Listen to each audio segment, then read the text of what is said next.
Hello, lads and ladies, and welcome back for another live stream. Monday, the 14th of April, slightly later due to my exploits this weekend. Out and about exploring the country. Derbyshire on Saturday to London on Sunday. Sorry, it is slightly late. As Peterborough United win the the second of 3 trophies given out this season. Birmingham City win the league on Saturday. Peterborough win the cup on Sunday as Lincoln City win the Cathedral of the Year here on Monday on League One Live as the end of the season awards start to dig out. We are joined by our good friend and what a man, Jake Tong. How are we, Tongy? You've seen my Snapchat story today and followed suit, haven't you? Yeah. No, because I was going to call you Monget, yeah. Yeah, I'm okay, mate. I'm good. It was nice to have a Sunday where we weren't where we weren't live. Me and obviously I enjoy doing the lives, but it was nice to have a nice evening off. I didn't do a lot with it. But yeah, maybe obviously you went to Wembley, but maybe Blues fans got that shock that they've been asking for all season, thinking they were going to get the league and cup double. But mate, one of us has got to be controversial, haven't we? So I might as well take the reins. But yeah, no, I'm okay, mate. I had a good day at work. Your opportunity was winning at Wembley. Well, it's not for everybody, is it? But I just remember the last time we went there and we got beat. So yeah, no, it's he scored. good, he didn't score 1, but he scored 2, didn't he? Yeah. Yeah, thanks, mate. But it was more upset me or you. Yeah, me. Definitely. Tell you what, right? That cup final, because we were close then, but we were. It's like linking up what to get promoted. So I've either got round my house being horrific, or you, 16,000 people gloating at me, or you. Yeah, Blackpool, go up, man. Well, it's a 4-day working week for the next couple of weeks. Obviously, we're bank holiday this weekend, so hopefully the week flies by a little bit. But no, I'm good, mate. I'm looking forward to going through it. Oh, Lucas isn't here, is he? For God's What a guy! Here we are. Yeah, I'm well, Ben. I hope you are as well, mate. Sorry. Sorry. No, come on, Nappers. You were doing it the other day. It was you on Sunday last week. But yeah, I'm good. I'm looking forward to it, mate. Obviously, I don't think we don't have a good game. I can't think of anything really big that happened this weekend. It's not like we had a title confirmed or a change of the bottom 4 or anything like that. Team didn't get relegated. So yeah, I don't know. It was a bit of a quiet weekend for League One, wasn't it? Sorry, we did. Yeah. Nothing like I didn't mean that. I tell you what. Somebody earlier, David, messaged me the other day. Hashtag up the speed. 2 minutes 23 it took. They are up the speed camera. I got a text today, and as he sent that text to me, the light above me at work, which I sit directly underneath, flickered in my office like that, and I was like, "Oh my god." It's fate. So yeah, no. You sent me a lovely Snapchat on the way home from Derbyshire, didn't you? I mean, Ben, you're supposedly Ben's favourite. You sent me a Snapchat yesterday of a speed Let me show camera. you. Let me get it up. Try to get it up. You should get it up. We will get some League One Live done, but there's only 10 games, mate, so we might as well relax.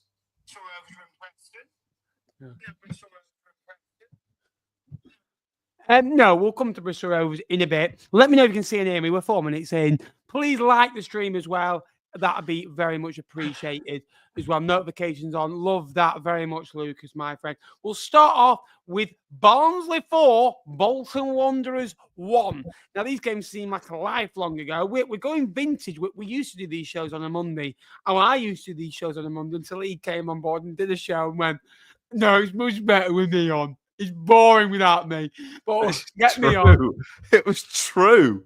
I mean, if anyone wants to go back and watch the League One lives when Napoli was doing it, in fact, I had a look at what lives you did on your channel. You had a 50-minute reaction video to Maurizio Pochettino leaving Tottenham. Did you know that?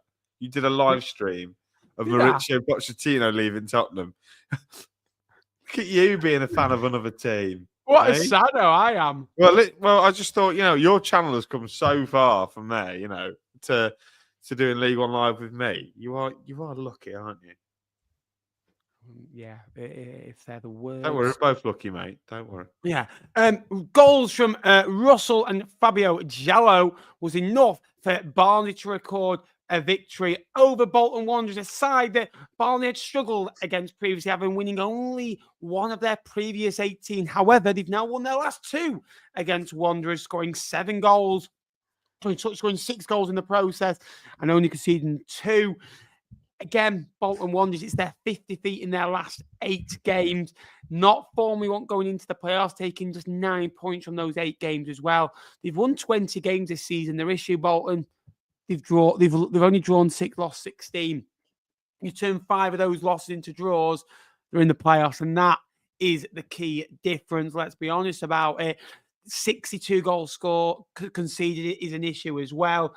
For Barnsley, it's a good victory. They're only now, when you look at it, 3 points off Blackpool, who've been in a promotion race, and 7 off Huddersfield. So it's been a poor season for them, but a good victory for them the other day. And Fabio Jallo netted his first ever EFL brace, in which was his 36th appearance, while former Fleetwood man Josh Earl assisted 2 goals. A surprise. A single game for the first time in his 202nd EFL appearance. Josh Earl still follows Nippers on Instagram as well. And first win in 8 for Barnsley since their win over Lincoln, where they also scored 4 goals at home. They last enjoyed a longer run, winless in the 3rd tier, between October and November 2015. They'll stay on the bounce. So they're not going to go like that again. Good win for them. Bolton Wanderers, back-to-back defeats. Playoffs. Not bad for a side that's going to get automatically promoted. They're only what? They're only 6. Yeah, you said that about a month ago, by the way. How many points? Are they 16 points behind, are they? Yeah. Go on. This is why Wrexham get a point deduction. Wickham get expelled from the Football League. Stockport are going to bottle it. Charlton are nowhere good enough. Reading, you'll get in front of them. This is where you come on and excuse it. This is where I called it, mate. And this is why I get put in this position, because I have all the inside track. Yeah. Well, what I have to say to you, Ben, about this is, and I've seen it, Fabio Jallo. Like, get to know Fabio Jallo, because he's someone. All right, Fowler. Yeah. Actually, I've seen that video, which is why I've referenced it. Yeah, I mean, you don't need to tell me. I do my research and I listen to people. Exactly. They are, then. Tommy's takes, right, are my friend Luke from Burton, my friend Nappers from Fleet, my friend Harry from Shrewsbury, my friend. All right, Moose, calm down. My friend. Over, mate. I don't tweet when it's everyone's birthday, though, do I? I only tweet when it's your birthday. Yeah, Fabio Jallo. Obviously only a young kid, but he obviously, got the start, which is a big moment for him. Obviously, I think in the situation Barnes are in, where the season isn't really going to go up and they're not going to go down, you might as well blood in your younger players, and I think they've been able to do that effectively over the last couple of weeks. You look at the goalkeeper Flavel, you're looking at Conor McCarthy, Bland at right back as well, Jallo obviously on the right hand side. You might as well give a chance to these young players to see what they've got in a pressured environment, and playing against Bolton, who a lot of people will have as favourites for the league next season. There's not many bigger tests. I know you probably want to play them in the guys that they're in now, but nonetheless, great performance certainly from him, and you can see why Europe's top clubs were chasing him a couple of windows ago. But he stuck at Barnsley because he thought he was going to get first-team opportunities, and here he is now, making the most of that. 2 goals. Absolutely outstanding. And Barnsley, I thought, were good. They looked like a team that were playing with the shackles off. And I feel a little bit, we've said this a couple of times, I do feel a little bit for Darryl Clark, because I feel like Darryl Clark maybe would have been able to get this result if he'd have been kept on, this late into the season. But fantastic win for Barnsley. They've really struggled at Oakwell. I think they've won now 6 home games on a Saturday this season, which for a club like Barnsley is not good enough, especially when you consider they've got back in, back-to-back playoff finishes over the last 6 wins. Can you just go back and tell me the last 2 wins on a Saturday? They won before that. Well, obviously they beat us 4-3. Yeah, that was That's all I wanted to know. That's all. I don't care. Yeah, that was a game that maybe they shouldn't have won, but they did. But you know what? Such is life. Can I just ask you, Jake? The way you talk, Birmingham, it shouldn't have beaten us. What, Man City beat you 17-0? Nah, No. shouldn't have beaten us. No, it was all the refs' fault.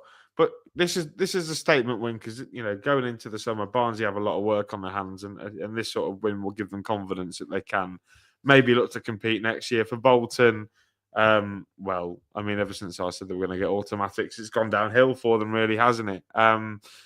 Yeah, I mean, they're still in the playoff race, obviously. 3 points behind Reading with a couple of fairly tough games, I'd say. Obviously, they've got Wickham on Friday. They've got to come to Lincoln on Easter Monday, which will probably be the easiest game that they've got. Actually, no, they haven't. They've got Stevenage, so that's the easiest game that they've got. But yeah, difficult for Bolton. Under Schumacher, they've had some very good performances where the games are very fine margin, but they've also had some pretty bad performances, perhaps where the margins have been a little bit wider. So, yeah, I think the consensus is that Steven Schumacher will get it right at Bolton. He's just trying to fiddle around and see which of the players that he's got in the group that he feel like he can carry into next season and play a big role. And I think a lot of the Bolton fans would be happy if they didn't finish in the playoffs. Like, I genuinely think that there'd be a huge segment of the Bolton fans that don't want to get into the playoffs this year, so that he can rebuild, knowing what league you're going to be in, get your recruitment done early, get them into the building nice and early, and then look to assault the league there, because you'd imagine under Schumacher they're going to be pretty strong favourites. So, yeah, good win for Barnsley. Bolton, look, they'll be disappointed that they've not closed the gap to the playoffs with Reading, obviously dropping points. But yeah, they will be disappointed, but I'm sure they'll be absolutely fine about it. Yeah. Another team that have got the same amount of points as Bolton Wanderers, but have been in completely contrasting form, is Leyton Orient, who have won 4, drawn 1, lost 1 in their last 6 games, and won 20 games of the season. You've got Charlie Kelman, who is bagging goals left, right, and centre. Another 2 goals with Jamie Donnelly. It feels like it's the Jamie Donnelly show. Every week on here, doesn't it? At the minute, we talk Charlie Kelman show, boy. Exactly. Top goal scorer now, I think, in the division as well, which is fantastic for a Leyton Orient player to be top of the goal scoring Charles, and he's braced against Crawley. He's overtaken both Jay Stansford and Richard Coney, who both got 18 goals this season. His leading goal scorer 19, as he's managed. So, in fact, 19 goals this season are more than any across his previous 6 EFL seasons combined, where he scored 18. Didn't score many for Wigan, did he, last season? No, exactly. And he's just gone good. Sometimes if you play to a player's strength, as you've alluded to, Huddersfield aren't doing with Joe Taylor, you are going to struggle. And I think that maybe happened with Kelman previously in his career. Richie Wellens came out recently and basically said, we haven't achieved anything yet. The fans asking me to fist bump at the end. No, not achieved anything yet. I've got experience in this job as a football player and as a manager. As soon as you get too excited, things can come back to haunt you. And I think they might have done a little bit when they went, did they win like something like 9 of 11, something like that? They were 9 of 11. I must say that as well. And they maybe got a little bit excited, but a good run since, a superior goal difference to Bolton, by the way, plus 17 extra. They are only 3 behind Reading, with 4 games to go. They've got to play Barnsley and Cambridge over the Easter period before entertaining the Chairboys before a trip to Huddersfield. I'd love to see this side get in it. They've been a joy to watch this season and doing fantastically well. Richie Wellens has built the foundations there, and he got backed. It's just great, isn't it? That Leyton Orient, this late in the season, are still in this race. It's brilliant. They just remind me so much of us a year ago. They remind me so. So are they going to miss out then? Yeah, probably. Sorry, Parmex.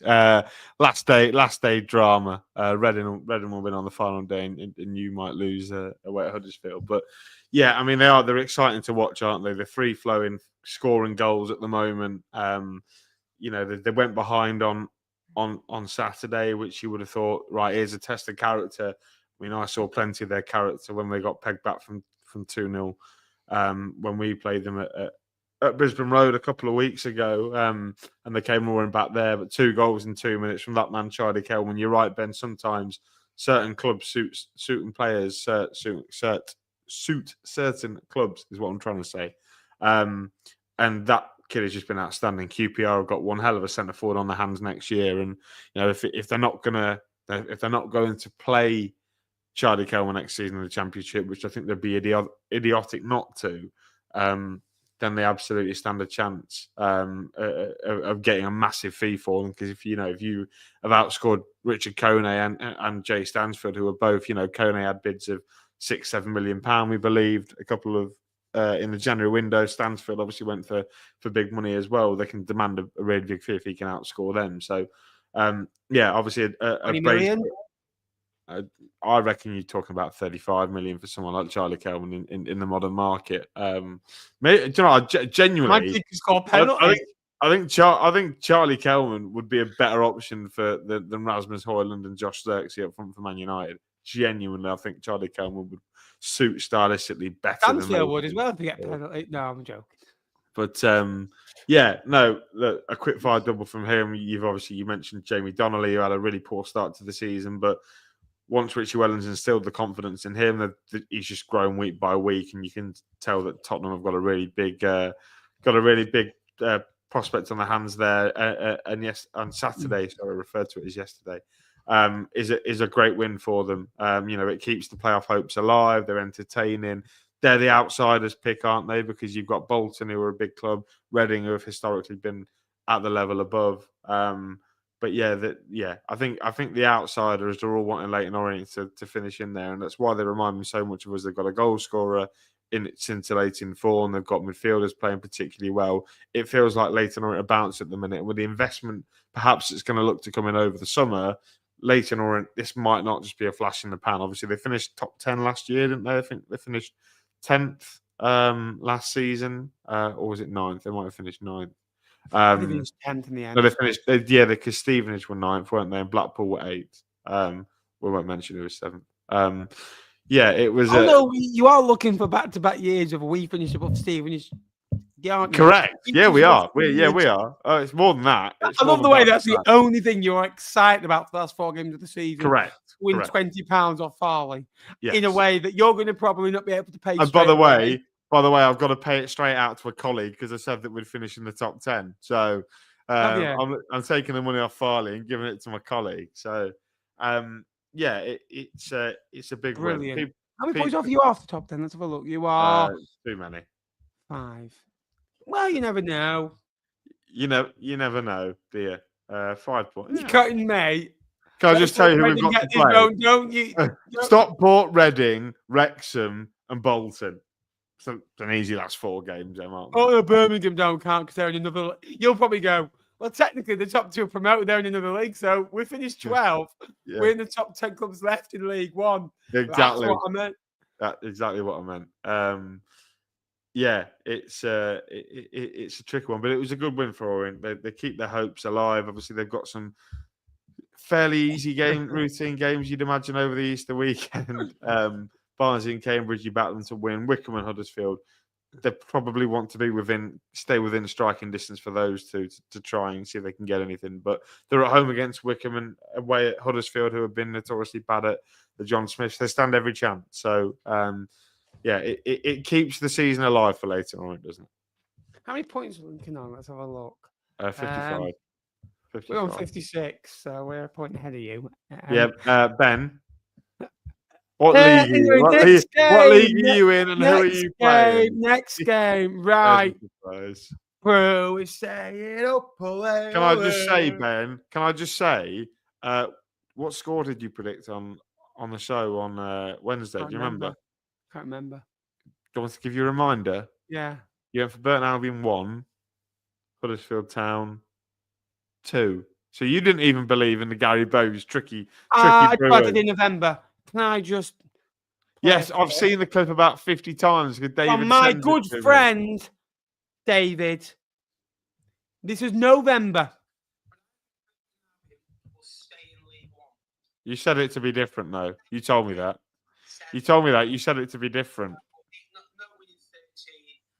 David, he didn't mean it. He was just saying it to be different. You were saying it. You were saying it to be. You told me. And guess what? Different was right. I am different. I'm knappers. I'm different. Look, the job that Gary Bowley's done is great. You know, there were 7 points. You know, when he 9 points adrift when he came in, and they're now above 99 points adrift. They were 9 points adrift. Oh, nice. And you look at it, that yes, they are out on goal difference, but the interviewer, we've got massive games ahead. No, we don't. We have 5 games. And he's one of those that he is that type of guy that you could literally win the league with 138 points, not concede a goal, and be like, yeah, it's absolutely brilliant, because he wants more. He's very calm. He never gets too high, never gets too low. He's very low energy, but I think with his plays, he's quite intense. I think he manages the fans and the media in a great way. And you look at the clubs he's been at, you know, Burton, 9 points adrift. You know, they'd only won 2 in, was it 19 games? The Bradford, toxic club at the time, Blackpool, horrific. Did well at Salford under circumstances. You know, probably no one's done as well since him, if I'm honest with you. And he deals with it fantastically well. I like him a lot. To go and get 30 points in 22 games and be 10th in the division. I think that you look at the clubs that have only got more points than them: Birmingham, Charlton, Wrexham, Wickham, Stockport, Charlton, Reading, Leyton Orient, Blackpool. That shows you everything you need to know. The job that they've done. They've been without key players at key times. The job that they've done. Look, I'm kicking every ball with David. I looked at the score halfway through. Coming just saw 2-0, thinking, come on. You don't obviously know how the game's going, but hearing back and looking back, it probably should have been more. They absolutely destroyed. It should have been more. Someone should have had a hat trick. Exactly. I'll give you a clue. His auntie's in here tonight. Exactly. You JJ. Who's Sue Auntie? But again, fantastic victory. Burrell and Larson again.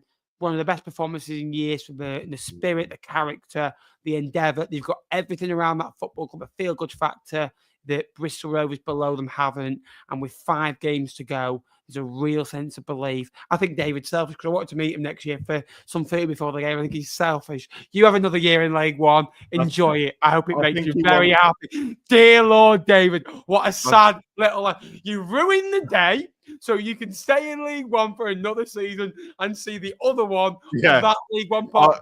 You're not going to see the better one, the more relevant one. Dear Lord, I hope it makes, and I hope you get some lessons in grace and decorum, because you are a League One football club next season as it stands. What a sad little life. Can you blame him? I mean, can you blame him for wanting to stay in League One and hang out with me? He's chosen certainly the better looking one. Forget about him. I literally forgot he was a thing. Did you? That's how good Gary Bowley's done. How can you forget about? He was the one that signed all the bloody players. And to be fair, to be 9 points different, like when they beat Wigan, Bolton was. I love this Bruce like resurrection. Bolton was the start of March, Ben. So we're talking 5 weeks of overturning a 9-point deficit. But on Saturday they were outstanding. 5 weeks, 5 months. No, they So they were when Bristol Rovers beat Bolton. Oh yeah, I know that. But even when he came 5. in, you can say 7.9 points. You know, with 27 games to go. But they got 12 points after 19 games and weren't even looking likely they're going to win games of football. To come in and start winning games, and Bristol Rovers, I think, have got 22 points in that time as well. The job that he's done is great. Manager of the season. I don't care what anybody says. Yes, David's doing a great job. Yes, Noel Hunt's doing a great job at their club. Chris Davis will get money. But Burton Albion, what everybody expected, for me, I know Jones is doing a great job, and the top clubs, yes. But you're talking about a guy that's come in and turned the club's fortunes around.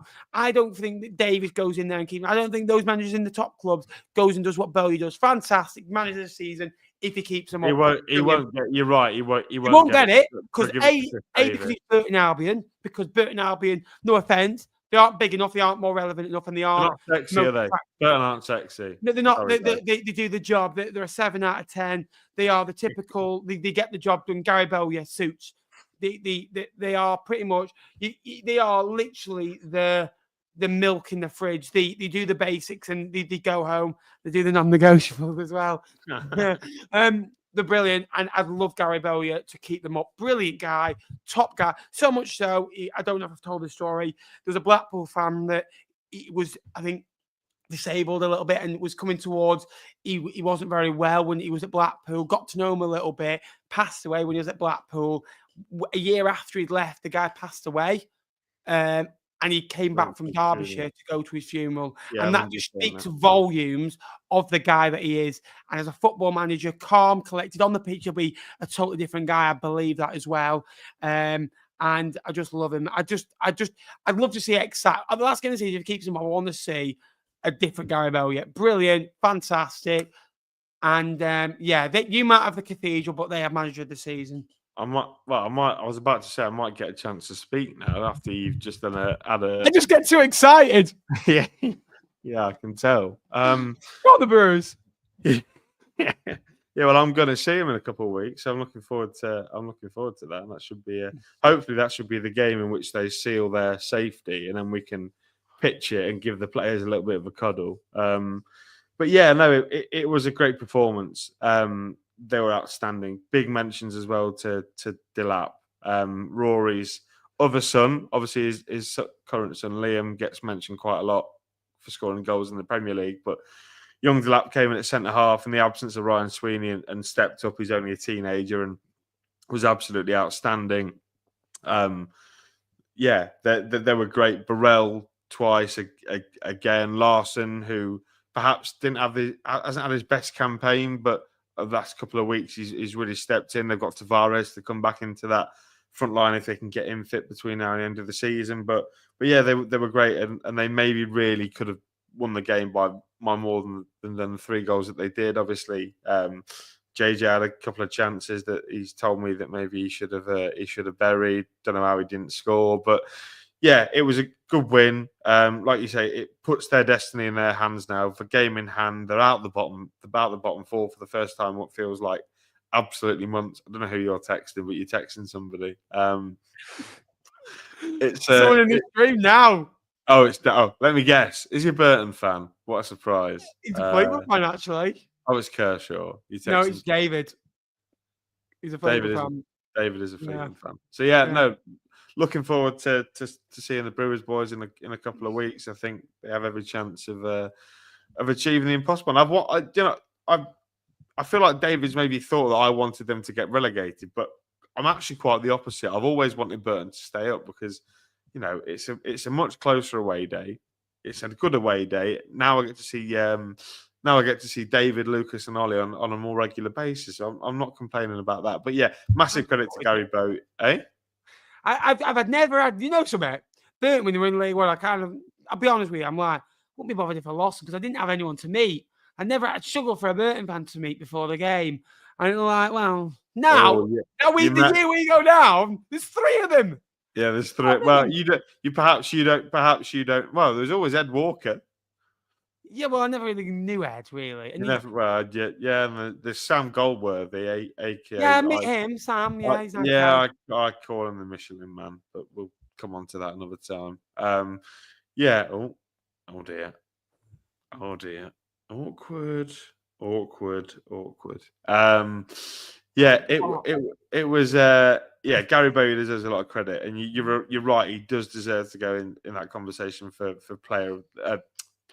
manager of the year. And Anne-Marie said there, the players absolutely love him. He's clearly very good at that man management, keeping his players happy. And ultimately, when you're making your own group happy, they're going to want to perform for you every week on the pitch. And ultimately, you see that. I mean, you look at the 2 teams at the minute that are in real danger of going down. You look at Burton, you look at Bristol Rovers. You've got Burton, who are absolutely working the gonads off to stay up, and I've got that mentality. And I watched actually a TikTok of Josh Hemmings, our friend Josh, talking about it, and he just said Burton have got the mentality. They've become a mentality monster, and that's what you need Sorry. to be. Just can you repeat that again, but in his accent, please? But you got to be a mentality monster, right? You got to be. Anyway, and they have been, and then you look at this Bristol Rovers team have lost 6 on the bounce, and you're going, oh crap, we're not very good at football anymore, are we? So I'm sorry, it was oh crap, we're not very good at football anymore, are we, my love? Do you know what I mean? So it's not ideal. You're all right, Uppers. You look like you need to pull yourself together. By the way, right? I genuinely made this start on Saturday. I totally forgot about it, right? You know, when we talk about Bristol Rovers being a speed camera, Burton Albion's 3-0 win against Huddersfield was their largest EFL win since a 4-1 win against Bristol Rovers in October 2023, and their largest ever win against the Terriers, which was their 4th meeting, which brilliant. Yeah, coming to Bristol Rovers now. Can we not talk about Huddersfield and Joe Taylor? Yeah, Huddersfield are absolutely. Because we didn't talk about Crawley. We should have spoken about Crawley a little bit, shouldn't we? Well, never mind. Crawley crap. Yeah, Crawley. Let's talk about Huddersfield. They're rubbish. Huddersfield really, really poor. I get too excited talking about. That was my issue. I get too excited. I just need to calm down. They lost 16 games this year, which is a lot of football. Huddersfield have lost 6. How many games? They've lost 16, and 16 games. Huddersfield the playoffs. Yes, they've got Cambridge at home, and they've got Stockport away, Exeter away. Before having they're absolutely nowhere near the standard. They've lost 3 of the last 6. For me, their season ended when they sacked Duff and didn't bring in a replacement. For me, that was poor.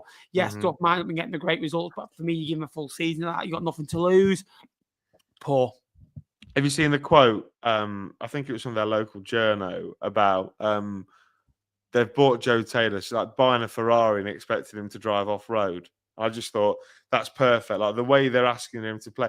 I had messages off the 3 lads, the 3 Burton fans, saying that Joe Taylor's rubbish. Joe Taylor's this. He's a disgrace. Yeah, the challenge that he put in is a disgrace. That isn't the Joe Taylor that I know and love and that we met in the away end at Mansfield, is it? I thought you were over him. I thought that I'm not over Joe.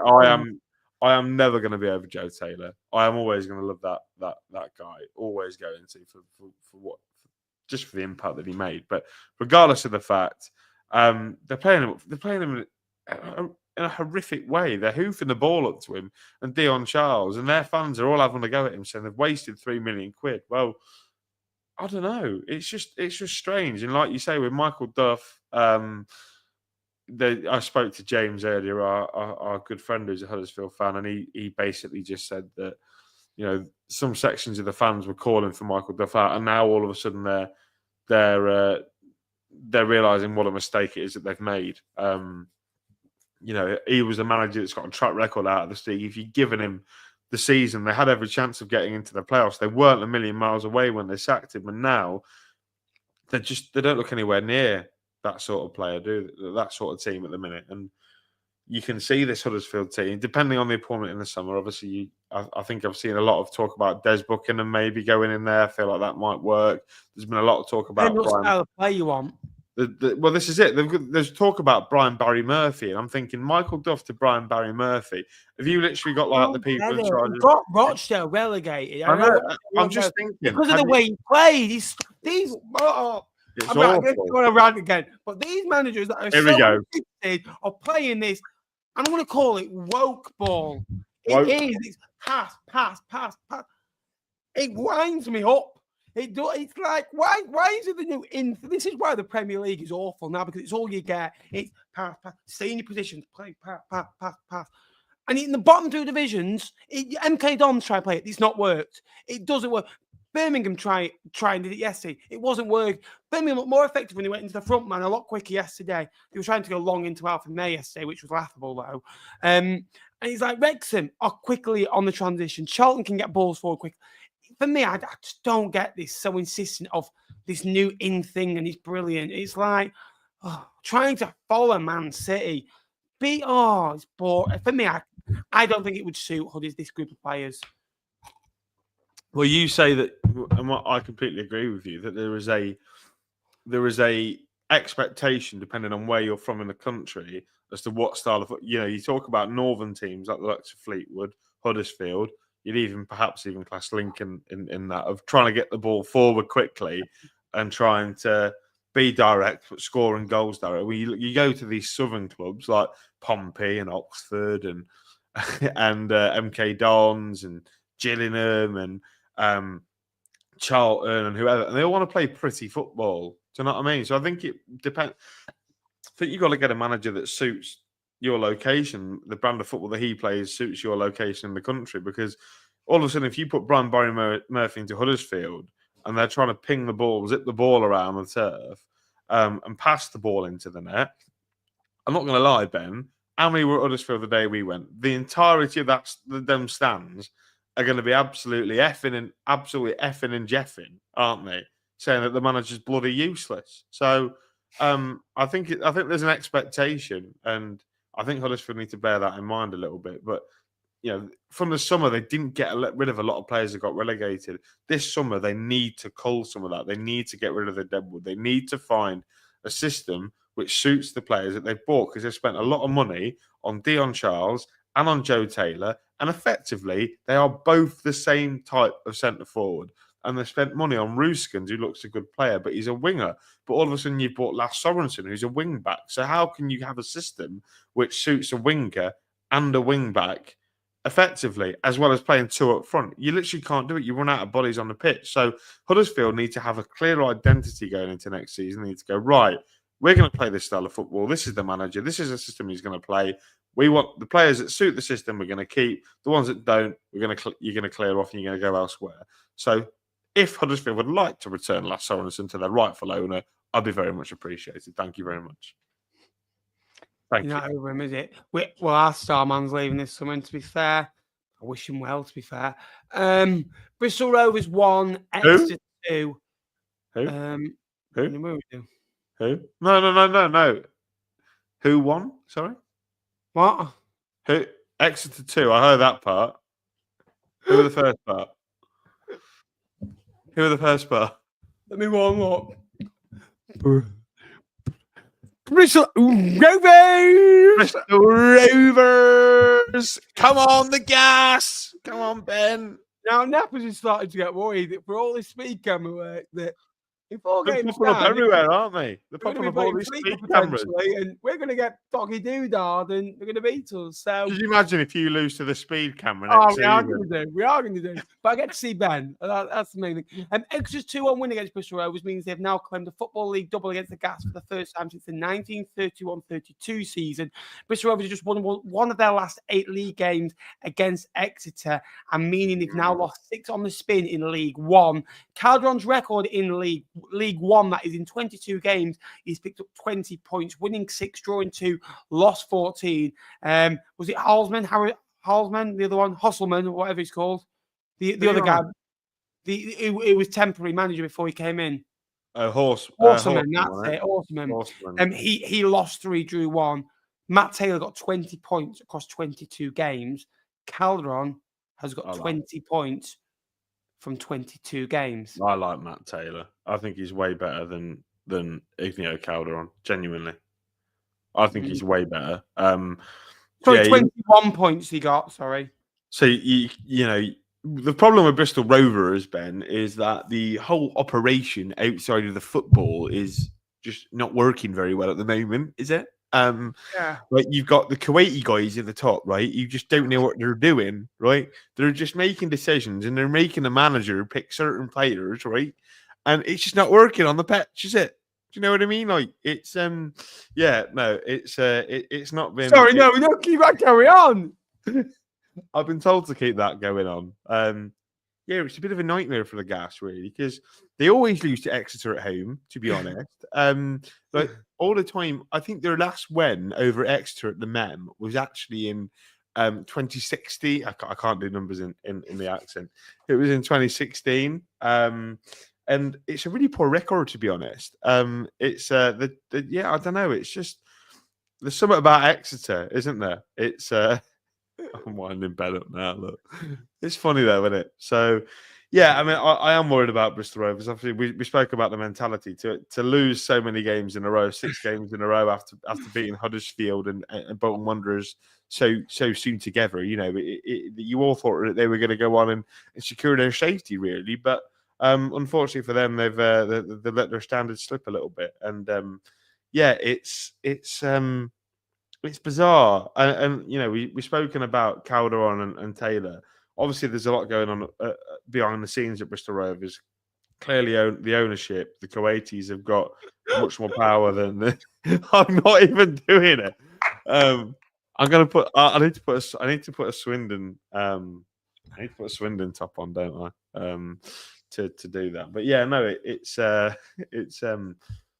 too much power above the manager, and if he's been told who to pick, I mean, you look at the team. You look at Kofi Shaw being forced to play out wide, or Rule Satoru haven't been forced to play out wide. It's a bit of a nightmare. They're not playing their players in their best position, and obviously, I think the big miss for Bristol Rovers this year has been that Camille Conte and Promise Somerset just haven't played enough football. And those two are two of their better players.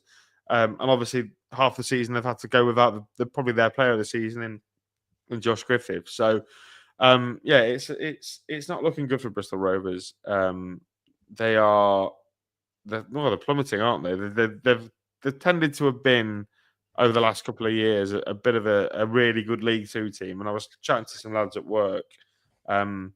Bristol Rovers, if they go down, they'll come straight back up because that's just what Bristol Rovers are in League Two. They're a top League Two team. Do you really think while those owners are there, that was under the old regime, that a little bit of a struggle to be honest? Was it Weil?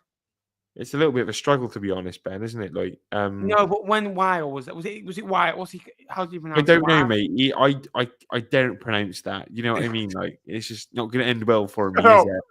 Shut your pillock.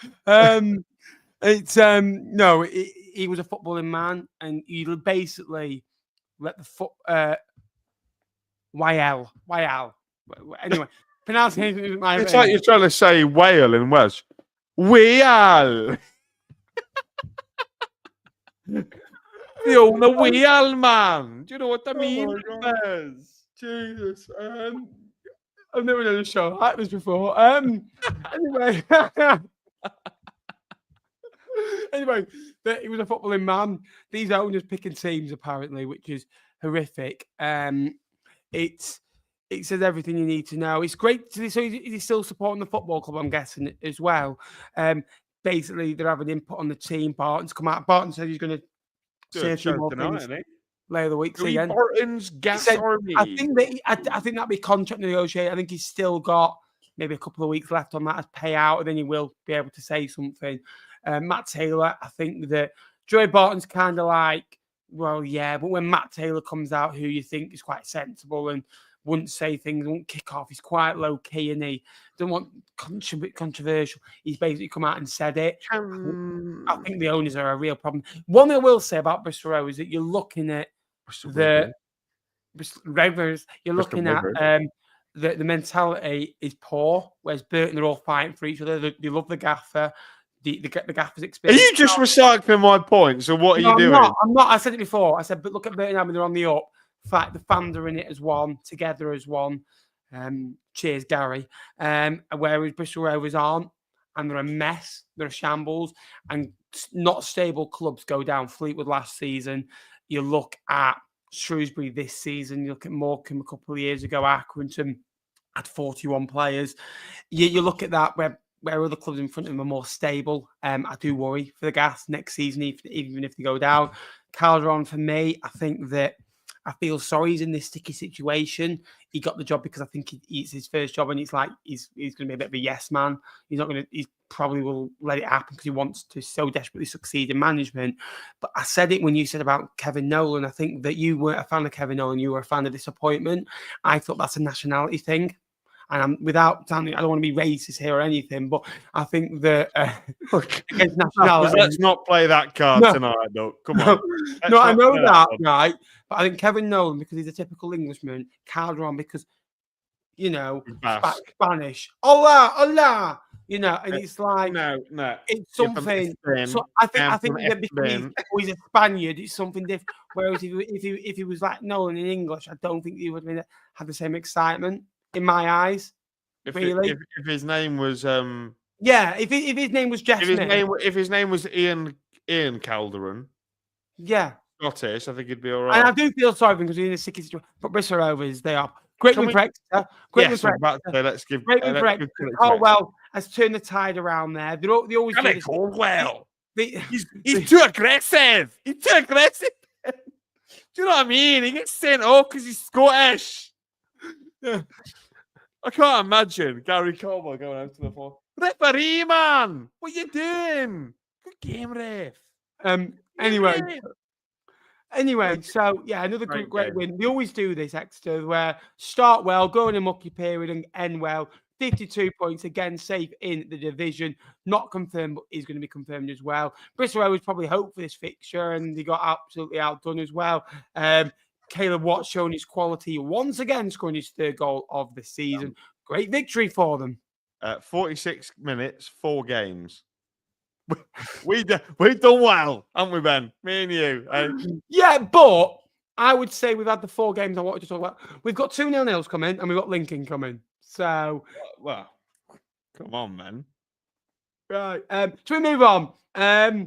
Stockport 3, Charlton 1. Tyrese Campbell running down the wing. Makes a Charlton say. Why would you be talking about Tyrese Campbell if we're talking about Stockport? Oh, sorry, no, they beat Rotherham. Sorry, I've got Charlton down twice. No, Stockport beat Rotherham, mate, 3-1. Anyway, sorry, I put the start in the wrong one. Stockport 3, Rotherham 1. Stockport come from a goal down to win by 3 goals to 1. Another victory for them. They're 22nd of the season, 77 points. Now, 99.99% sure, guaranteeing a playoff spot into the playoffs. What a job that Charlton has done there as well. After Malik Wilks' 9th-minute strike as well.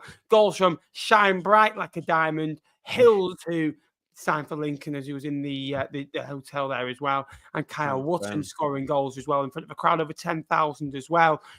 Brilliant victory for them. Rotherham just want the season to end. Their 18th defeat of the season after winning the previous 3. County, 5 wins in their last 6, winning 4 on the spin.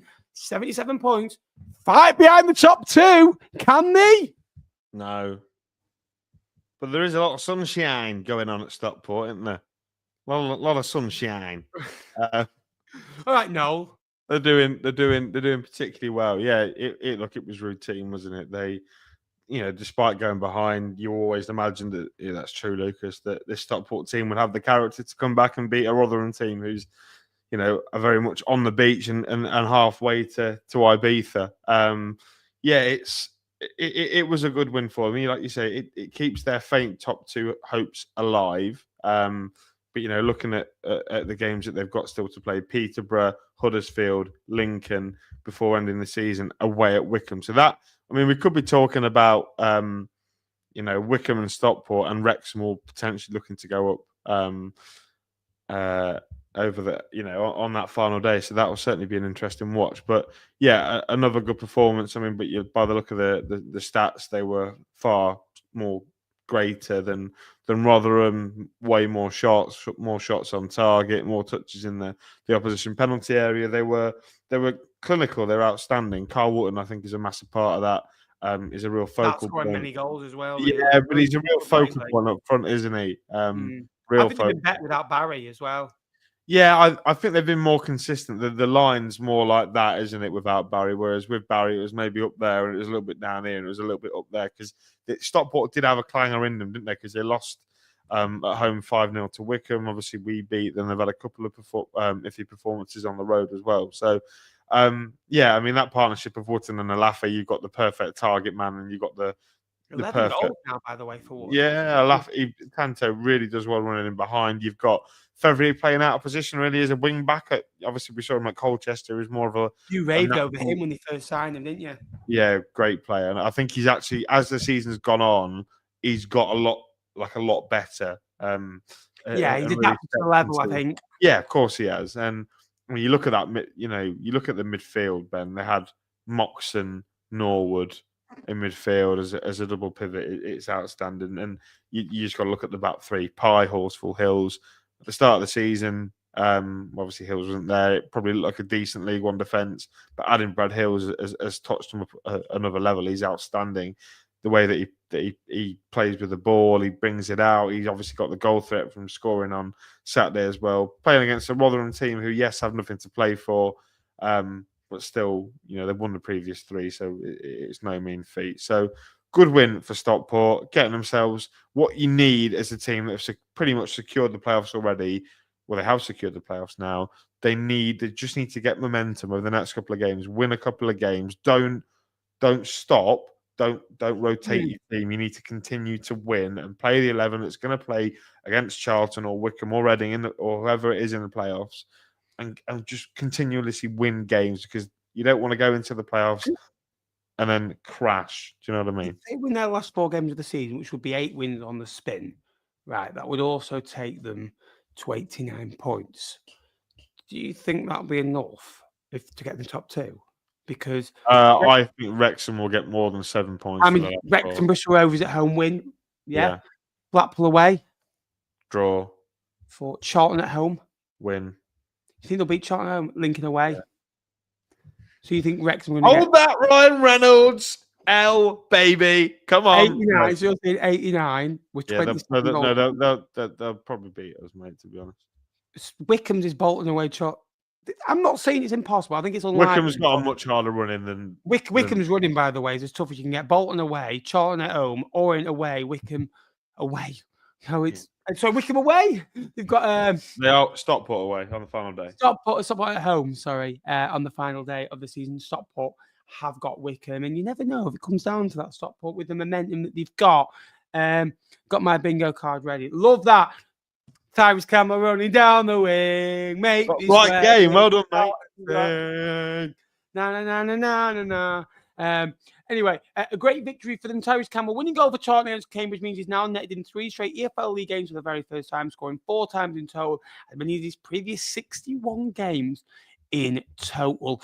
Charlton are very much like County, with just a point behind, drawing a game less, losing a game more. Been superb since middle of December. The second best side in the division statistically in 2025. 76 points, winning 4 of the last 6 with 4 games to go. A trip to Wrexham awaits, but before that, a trip to Wickham and a home game against Northampton before ending with where Burton Albion will be going to the capital on a staying up tour, they do hope.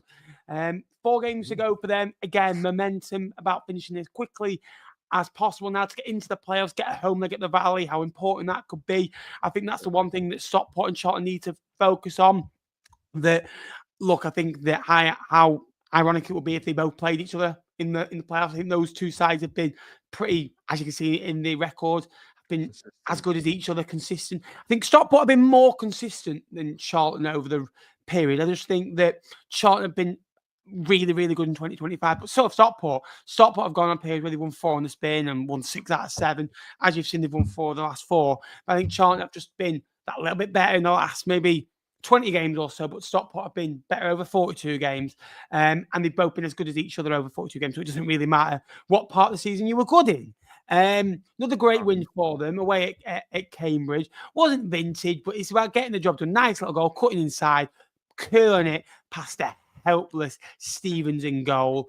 Cambridge will come to them in a minute, but great victory for Charlton. Another W ticked off. Yeah, a lot of hounds are involved in this one, Ben. Don't know if you've seen our mate Tyrese Campbell. I mean, it's a great goal, don't get me wrong. But the houndsery that he celebrates in front of the home fans, I think he's quite fortunate as well. There's an incident where he maybe could have been sent off. That's only after listening to the Under the Abbey Stand podcast earlier on this morning, whilst I was on a walk to the post office during my work time. Why? Because Lincoln don't normally deliver. They didn't on Saturday. Useless. It was a good win for Charlton. You know what I mean, Charlton. They're just consistent, aren't they? And they've got quality in this team, pretty much all over the over the gaff, haven't they, really? You know, you're looking at Matty Godden up front, Campbell and Thierry Small out wide, are two outstanding players. Then you've got a midfield of a double pivot, of Coventry and Doherty, experience at this level. Both have been involved in teams that have been towards the top end. Luke Berry is a player that's pretty much jumped this division with going from Cambridge to Luton. At the back, you've got Edwards, who's really grown into that role at left back. I think he's quite gone under the radar since coming in from. Sorry. Yeah, it's a load of rubbish, mate. I won't listen to that. Did you not read that comment and go, "What a load of tosh"? Did you not read that? No, I read that comment thinking, "What has changed?" No, it's a load of tosh, mate. It's a load of tosh. I am so far behind you in terms of that. So don't you have it then. If you want to be a favourite. No. I'm just saying, I will never. I could literally cure cancer, right? And I would still not be the favourite. That's just how it rolls. That's just how it rolls, Sue. Do you know what I mean? I'm okay with it, Nappers. Shouldn't have ditched Nappers in 2022 then, should you? Oh, for God's sake. No, grow up, Nappers. But yeah, no. This is you, Jake, all over. I'm looking forward to hearing about you, hearing which way you slag me off on your Ben and Sue day. Can't wait for that. I'm going to make notes. You're going to make yeah. Bring them in. Members only video. We'll hang them up on the wall. Members only video, I think. Oh, what you? Yeah. Yeah, do it. 3 hours long. Eh? 3 hours long. 3 hours long. Welcome to this members only video where we're going to say everything that Jake's done wrong since first appearing on the channel. Breathing. 24-hour video. Nappers, we've got to go to Wembley. Sorry, me and Sue are only halfway through. We're only on the 18th of November 2023. I don't even have that funny roast ham butties yet. Have you got any brownies? Yeah, the brownies at the bottom of the bin. The ones that Connie didn't want. Look, it was good. It was a really good win. For Charlton. Like Stockport, trying to just secure momentum for the playoffs is really important. And they've got a couple of tough games, but still games that they'll fancy themselves in. Obviously, Northampton. Then they got the back-to-back doubleheader against Wickham and Wrexham before hosting Burton Albion in a game which I think will mean nothing for either team. Burton will be safe, and Charlton will have already secured their place in the playoffs. So, a good win. Tyrese Campbell running down the wing, scoring goals. He makes the Charlton sing. You see the TikTok? Eh? You see the TikTok that Charlton put? Of them saying their favourite songs? No, Greg Doherty, and he's singing it. And he's, it's from a TikTok of them doing their favourite songs. And they all pick the Tyrese Campbell song. What is it now? Everyone's got a song to that chant. Like everyone's got. Do you know what I mean? Everyone's got a. Paul Pompey do it with Josh Murphy, don't they? Have you got a version of that song? No, if we sang it, I wouldn't sing it. Who would it be about? Obviously, I'm not in that position at this moment. Sean Rooney running down the wing. Phoenix is red. Phoenix is red. From Waterford, it must be said. That File Coast, Phoenix is awful. But who are you, man? A B-Tech Man United. But next season, you might hear Nappers chanting a bit more. That's all I will say. Cambridge, unlucky, they're down. There we go. Let's move on. Wickham 1, Stevenage 0. Wickham scored a late goal at the depth to keep the gap between. Well, Lincoln expanded the gap. We're going to come to them in a minute. Wickham, I've said all season about them. They are just doing things that champions and people that get promoted do, and the mentality that teams go and get when they get promoted, score late goals. How many times did that team in blue and white score late goals at Fratton Park last year, and they just sucked the ball? Not sustainable, mate. Not sustainable. Exactly, and they've done it all season. In underdogs, they haven't been a great watch, but they've been so solid defensively. They haven't scored many goals, but they've now won 4 of the last 6, taking 13 points.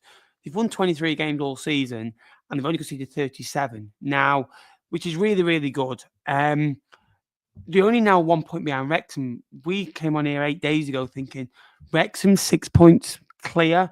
We can go to Huddersfield and win, which was a massive win, and that the other day was even bigger. especially when you think that it's coming, and they're dropping points, and now it's only within 1 point. Now, Wickham, with 4 games to go, have got tough games. We know that, but all they can do is chalk them off. The mentality, brilliant. They've won 4 of the last 5 games against Stevenage, right, via the scoreline of 1-0. And last season, they lost at Adams Park by the scoreline of 1-0. After losing the reserve fixture 3-0 in December, this meant Stevenage have now lost a double against Wickham for the first time in the EFL. For Stevenage, in that bet for you two, because I know you're interested in that, they've only won 1 of their last 7 league games, though that did come recently against Crawley. Wickham, are they back on for the top 2? Only 1 point. 5 points, they've closed the gap. Of course they are. We've Wrexham Paul the other day as well. Of course they're on for the top 2. You talk about teams just that achieve things, just find a way, don't they? And this, I mean, they had a goal disallowed, didn't they, for offside? I don't know if you've seen it. You can pronounce that one a bit easier, Ben. You know, Phil was. I said to Phil, "How do you pronounce that?" And he was like, "Ooh," and I went, "On outskirts." He goes, "Oh, you've done well." I went, "It's what I do, mate. It's what I do." It's what I do. But yeah, I'm looked up for about 3 shows.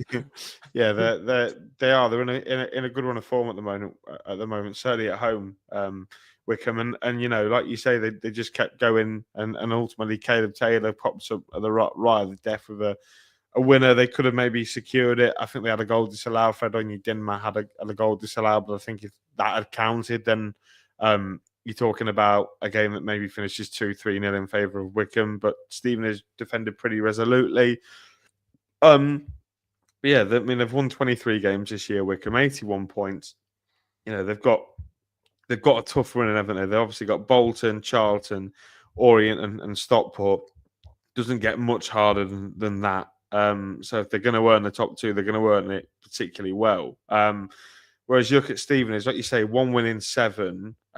It massively fills my confidence in terms of them beating. And you look at Stevenage's fixtures, Ben. They're all pretty tough. You're talking about a Blackpool team who, they don't have anything to play for, but they're looking to gather momentum for next season. Bristol Rovers at the Mem. I'm hoping the speed camera can do us a favour. They've got Birmingham, Rotherham at home, and Bolton away. I think Bristol Rovers will be thinking that's a win. They were relying on those 2 home games. It's a tough set of fixtures, and Farley and Andy are talking about us having a tough run of fixtures. But so they've got I think there's maybe 2 games in there that I love how heated you both getting over finishing above each other. Well, they're a non-league team, so we should really be finishing above them every single season. A non-league team that are only 3 points behind. Yeah, a team as big as Oldham, eh? Yeah, well, they are. They are behind us, mate. So, but yeah, no, good win for Wickham. Keeps them dreams alive. Obviously, with Wrexham dropping points as well. So it's going to be a photo finish. I'm looking forward to seeing how it ends. But I'm pretty sure that this Wickham team, they'll be confident if they go into the playoffs. They're effective at the moment, aren't they? And they've got a chance. Steve Evans in Lincolnshire the other day as well. Oh yes. There's a job vacancy going at Shrewsbury, but that might be going to Michael Appleton. Lincoln may be favouring out Michael Scabala. Could that mean that Steve comes? Don't even joke around with the subject. However, his record when he's in the Lincoln ground this year, Lincoln haven't won. It goes on. Why do you think he was there?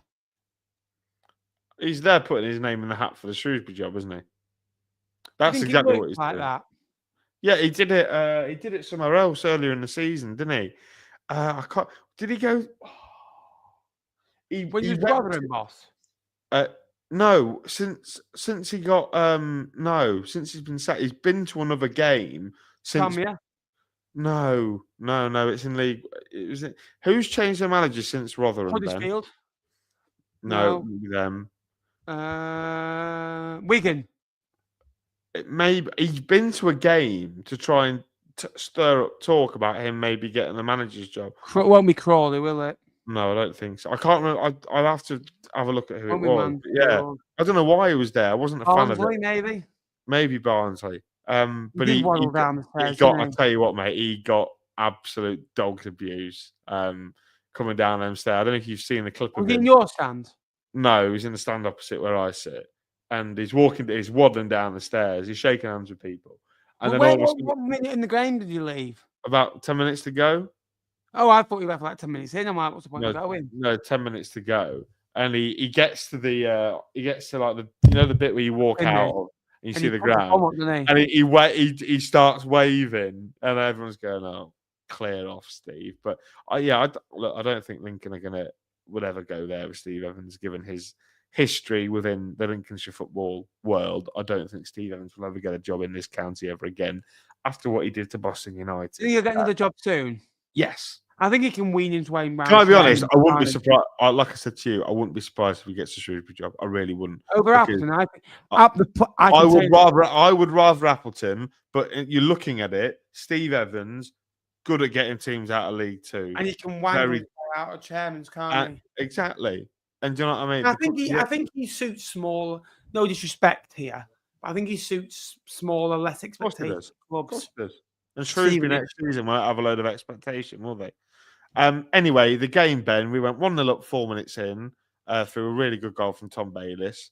And then we just hit self-destruct and let a really, really poor Shrewsbury team walk all over us, really, to be fair. They played better football than when we last played them. They scored the goal. It was a bit fortunate, but I don't particularly care. It's the end of the season now, and these goals don't hurt me the way they did maybe 6 weeks ago. But yes, I would still. Well, yeah, I would. In terms of who I'd want to play. I think for Fleetwood, I'd love Ainsworth, but last year when we were in that scrap, I would have had Gombolia every day of the week. But in terms of who you'd want to play for, I'd still rather play for Ainsworth than Bowyer, maybe. But anyway, the point is, let's not make it about Burton, David. We're talking about the Lincoln game. I didn't make it about Lincoln talking about Burton, did I? And you've got one of our players on loan, so just know your place, David. We've done your bit. Now sit down and take it. All right. Thank you, David.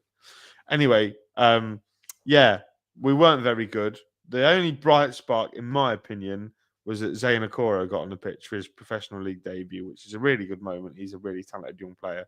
You think you'll get more? Do you think you'll get a start between now and the end of the season? I'd like to say so because Jovan's out for the rest of the season. Dom Jeffries is out. We're very limited. Play the month as well. Yeah, deserved it as well. By the way, massively deserved it. And the other positive was that Ethan was back. Ethan played 20 minutes and looked a class above he looked a class above Monk back pass, as I like to call him. So, yeah. Can I also just say we had a chat, me and this boy, 3 months ago, and he says back pass is a better player by some way than Matty Virtue. Don't remember saying that.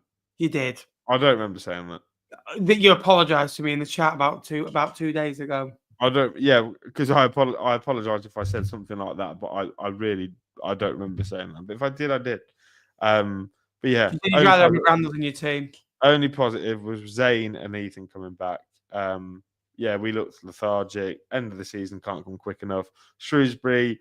I tell you what, Ben, I found it very funny because we played Shrewsbury under Ainsworth, then we played them under Appleton, and they're two contrasts. I was watching Jamal Blackman. On Boxing Day, just hoof the ball out aimlessly, right, to anybody. Whereas on Saturday, he was trying to play the ball out from the back. And I found it quite funny. Didn't suit it. It doesn't suit it. He just looks uncomfortable, bless him. Do you know what I mean? He's not that sort of goalkeeper. But, look, it's a point closer to the end of the season. I'm not particularly upset by it. Season's over. I think one thing I will say, I spoke to a man like Josh Feeney after the game yesterday, and he said Lincoln are rubbish. He plays for Shrewsbury, the bottom of the league. He never said that. I was just winding you up. The bottom of the league. He basically said that it's been a difficult season, but it's been a good loan for him, and the experience he's had is vital for him. Getting back in League One next year, mate. I think for someone like you, to be fair. I was saying this to Flowers, who will back me up. I was saying that we want to be going after someone like Feeney because he looks composed on the ball. Problem is, we play a 4-back, right? And in that position, we have Tom Hamer, who's probably going to be vice captain. Feeney can play in a 4. Yeah, yes, but we need a left-sider, and I don't know if he's good enough on his left foot. Is essentially anyway. So he basically said that Ainsworth did try and play football at the time, but the squad they've got is limited, and there is a reason they play like that. Appleton, he said, he's a top guy. been a breath of fresh air. And I watched his interview, yeah. actually. And Appleton, I think, when he's fresh and he's focused and he's been at the game he's brilliant. When it's not going right, bit like when I said about Wellens, he can start arguing with fans and it can become a bit toxic, and he's not as refreshing. And it's like he's got a fuse. But at the moment, he's settled. I think that he's a chance for him. I'd like to see him get the job. I think that he's in. He knows the players now. You don't want a fourth gaffer in a year. I don't think that. What's the point? I like Michael. I really like Michael. I think that it's on him. Does he want the job? Because Shrewsbury have got a better chance of maybe coming back with Michael Appleton in the long term than they would if they appointed someone else, I think. Yeah, agree with that. Lincoln, look, wasn't great, but another point. Exactly. You don't care. He's got to that point of the season now. Let's have May. Come on. Let's have Alfie May. Wigan 0, Wrexham 0. Wigan have kept a clean sheet sorry, let me agree. My notes go back forward. Wigan have kept a clean sheet in 8 of their last 10. Sorry, Wrexham have kept a clean sheet in 8 of their last 10 games, winning 6 of those, drawing the other 3, lost 1. And have more shutouts than any team in League One this term, with 22.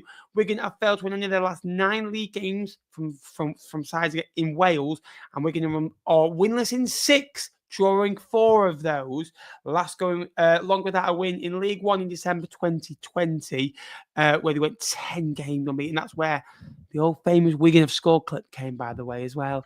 For context, Wrexham, they weren't great the other day. Really struggled to adapt the kind of the style onto the game. Paul Mullen in the crowd as well, not service to requirements as well. But when you've got Rodriguez, Fletcher, Smith, Marriott all featuring, you can maybe see why. But again, no shots on target for Wrexham.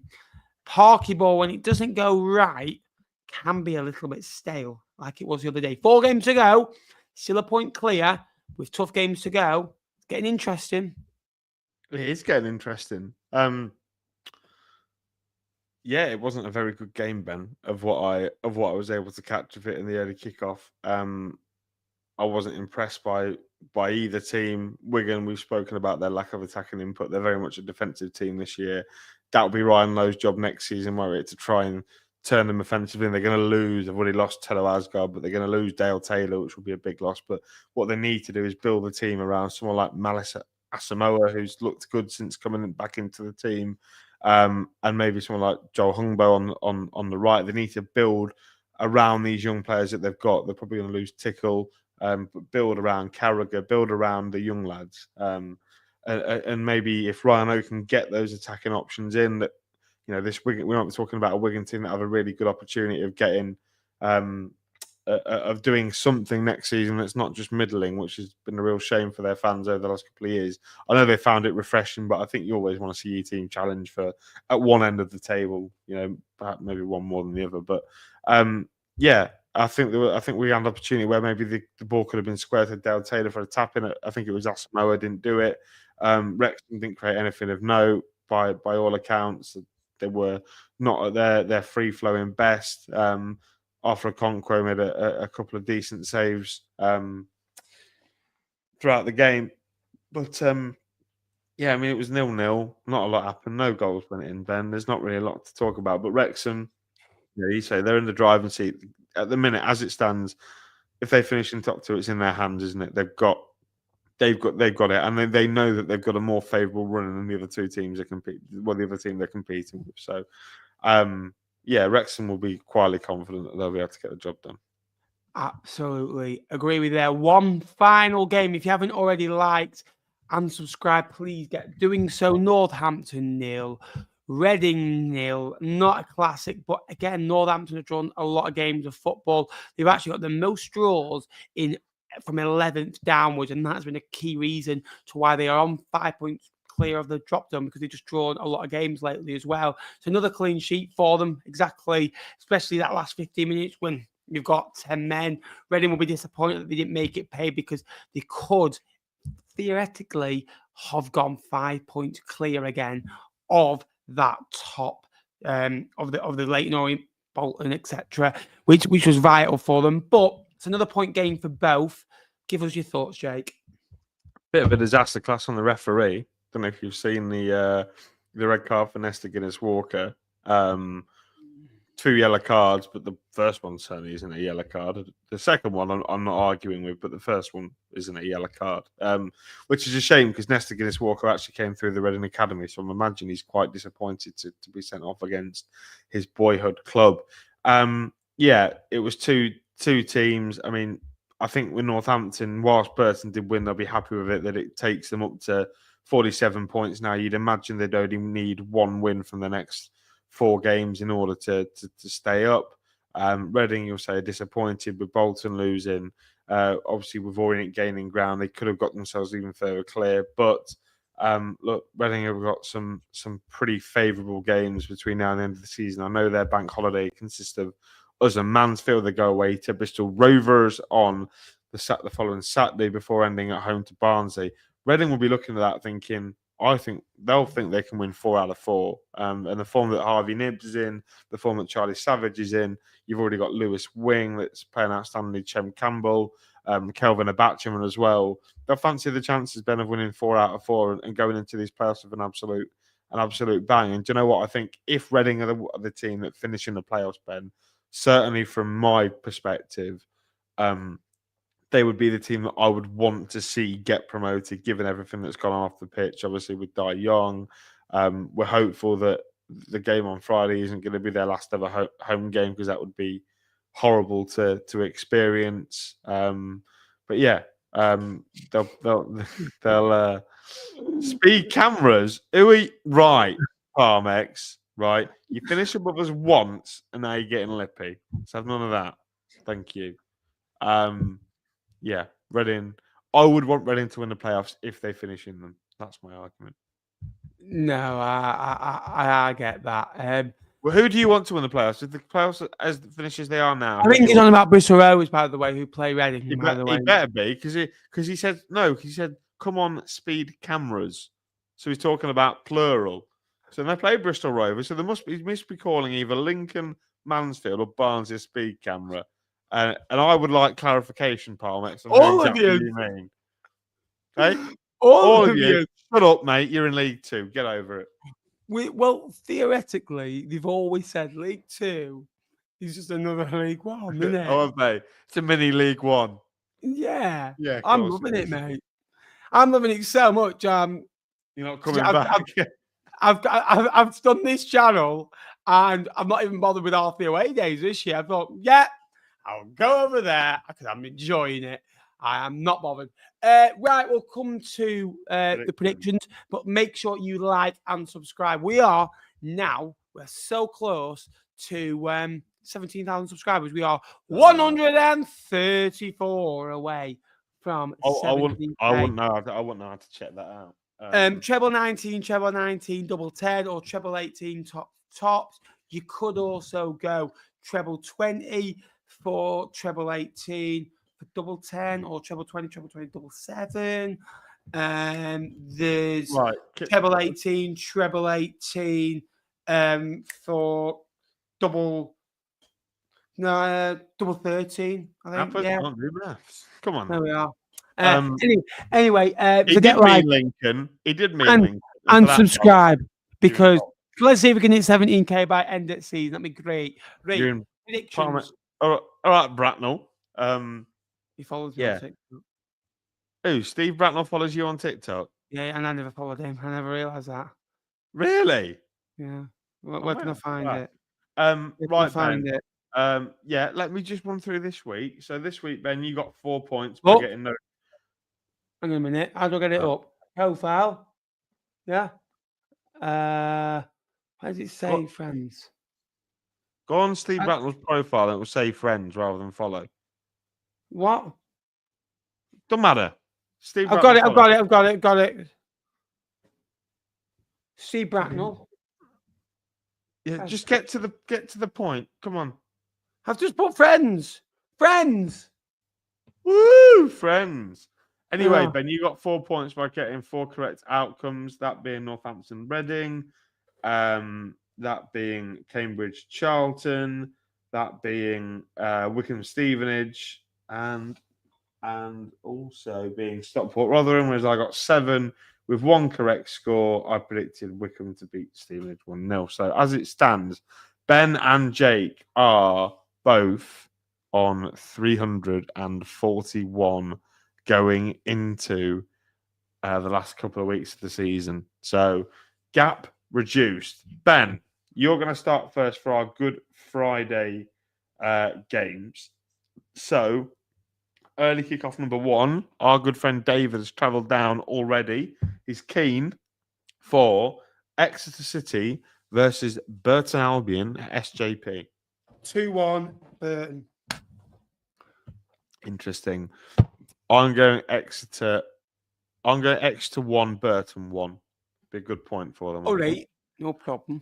Birmingham versus Crawley I've got now. What a reaction because they were drunk yesterday. Yeah, I'm gonna go Blues. Blues. They only just beat Crawley 1-0 at their place, didn't they? 3 days before Christmas, that one it. Yeah, I think Blues 2, Crawley 0. 3-0. There's a surprise. Ben, coming to you for a good game. Bolton Wanderers entertaining Wickham Wanderers. 2-1 Bolton. I'm going to reverse that. I'm going to go 2-1 Wickham. Got a feeling they're going to win there. Part of me wants to stack off this rest of the season with Fleetwood and just go to some League One games. Part of me.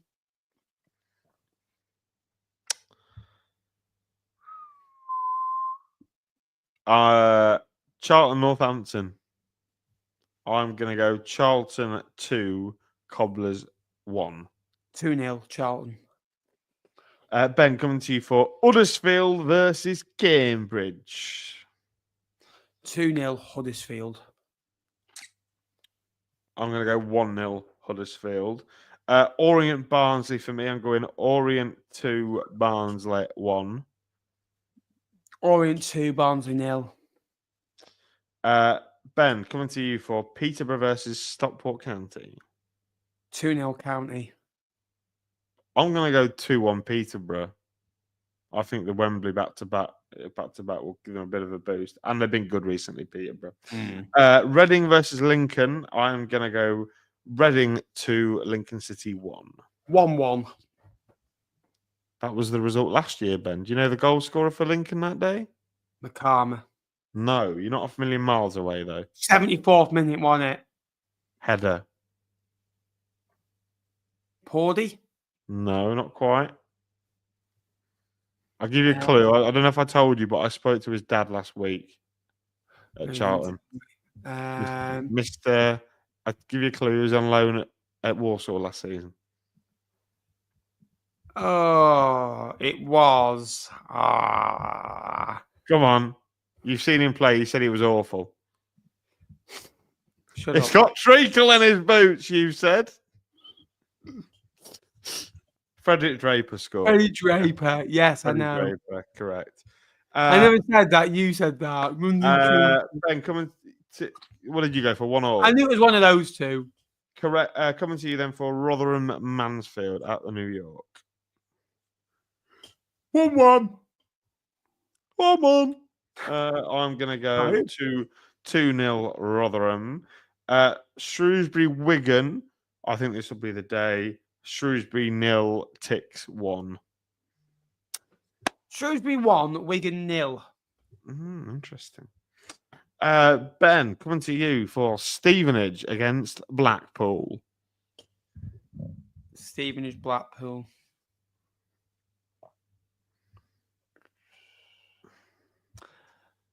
2-0 Blackpool. I don't know what I have to think about that. You swine. That's exactly what I wanted. I'm going to go 1-0 Blackpool then. I would do if I could get home, but I can't. So you can stay at mine and go home from there. I'll see if I can get some shifts covered. Let me see. Because then you could come with us to the game, and then you could drive back with me, stay at mine, and then I could drop you at the train station in the morning, or you can get to the train station in the morning from mine. Up to you. I'll let you know. I'll let you know. I'm first for Wrexham versus Bristol Rovers. I'm going to go Wrexham Wrexham 2, Gas 0. Wrexham 2, Gas 0. Okay, I'm going to go for 2-1. Gas. Wrexham. They are then. Bristol Rovers sold 1,400 tickets, Ben was telling me before. Yeah, it's a good effort, isn't it, for Bristol Rovers? Yeah, it's not bad. Big club. Yeah, they got 9,000 the other day, which is really good. Yeah, I mean, 1,500 of them were Exeter fans, though. I know, but still 7.5, 8K like you get in League One. Sorry. We got 9K. We got 9K yesterday on Saturday. Sorry. Yeah, I get that, but you're a progressive football club. Bristol Rovers are progressing backwards. I think your Bristol Rovers are the same size. So do I. Hmm. So do I. I don't mind, Sue. I don't mind driving. Of course you don't, 'cause it's close. The problem is, Sue, I was thinking about going earlier, like lunchtime maybe, and then going to see David, Lucas, and Ollie for some food beforehand. That was my thinking.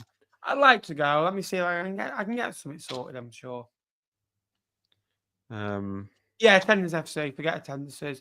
Honestly, yesterday made me realise how glad I am to be a small club.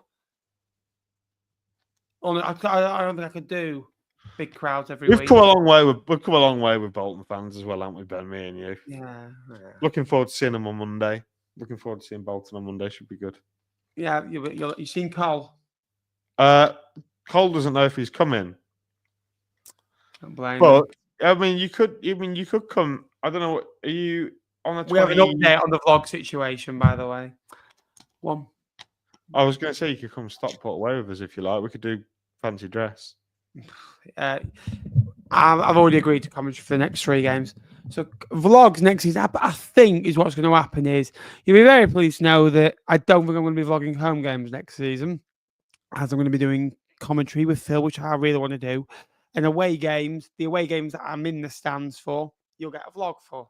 So, and it's going to be more over the day. Some away games, I'll go and do commentary. Some away games I won't go to.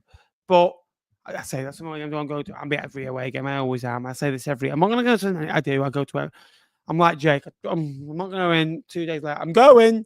Because it's a bug in it. It's in you. So that's the situation for those of you that have been giving me pelters for the last few weeks.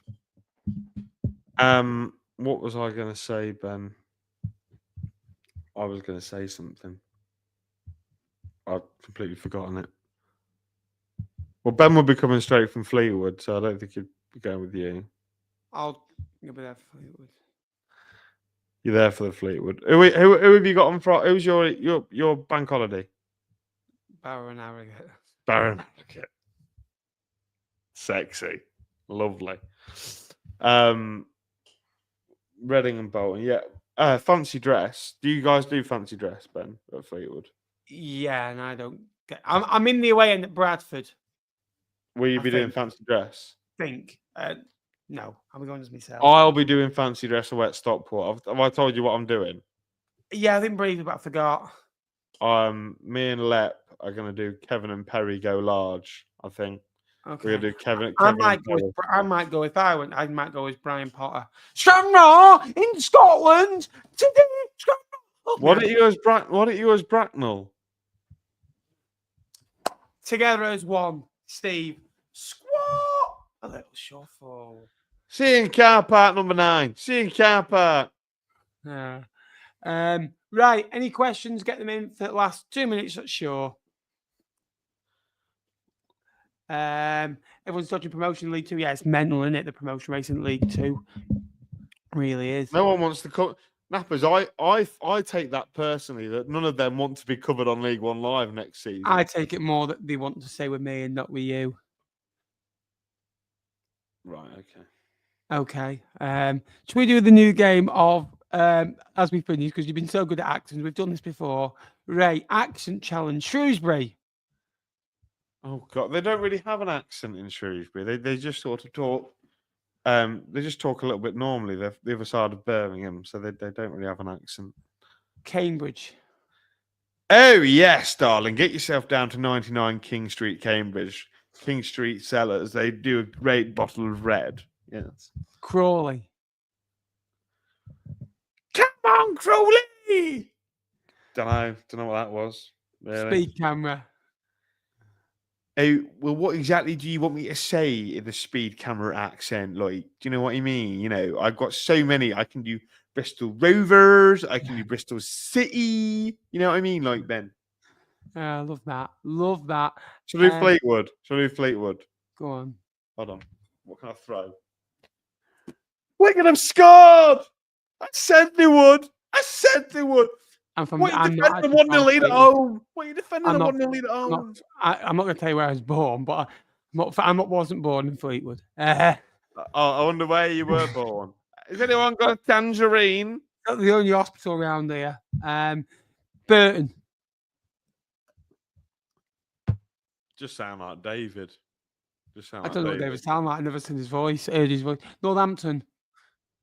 They don't have accents in Northampton. They don't. Mansfield.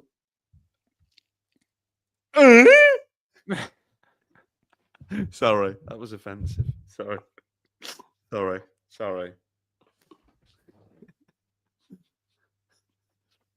Truth hurts. Say that. Truth hurts. Do you know what I mean? Truth hurts. Mate, you're gonna get done. From who's gonna do me? Anyway, Wigan. The Brick Community Stadium. The Progress with Unity podcast. I'm Barry Worthington. I'm Paul Thorpe. And I'm Charlie Keegan. Dale Taylor, what's he doing? He's got to score. Peterborough. I can't. I'll get cancelled again. Exeter. Who are Exeter? Yes. Stevenage. Well, you know what I'm going to say, don't you? Go on the boys. Go on the boys. What a corner. This is the biggest ever League One season. Do you know what I mean? Rotherham. Cheer up, Stevie Evans. Lincolnshire. Oh, what can it mean? Lincolnshire. Hey up, Kel. No, that's northern. Isn't it? Hey up, Duck. You all right? Best cathedral. We have got the best. Thanks to Sally, by the way, who donates to my Just Giving page. She's a wonderful lady, isn't she? She's lovely, yeah. As did our footballing mum, Sue, as well. Thank you very much, Sue. Barnsley. Why am I still doing accents? Everyone's finished by now. It's 9:30. Everyone's going to bed. They've got work in the morning. Come on, quickly. Barnsley. Barnsley. Blackpool. Huddersfield. Bolton. Leyton Orient. I can't do that. Palmex offended me. Reading. They don't have an accent, really, Reading. Just Charlton. Yeah. Charlton. Stockport, yeah. I don't know. Can we stop? I feel a little bit. What's this? How do you pronounce Ilan Fair? No, I can't. No. Anyway, thanks very much for watching. I hope you enjoy it. Please like, please subscribe. We'll see you Sunday. And then we'll see you Wednesday as well. So we've got a double header. It's the same as normal, Sunday, Wednesday. We normally do shows on those days. But if I don't see it through week, see it through window, go and follow Jake's Twitter at Jake_Tongue98. Follow his podcast. Where at, Jake? At HFTL1884. Episode out at 5:30. Bit later today. No, it's 9:30 in the evening, mate. 5:30 tomorrow morning. No, I mean a bit late. You normally put up at 5 a.m. You what?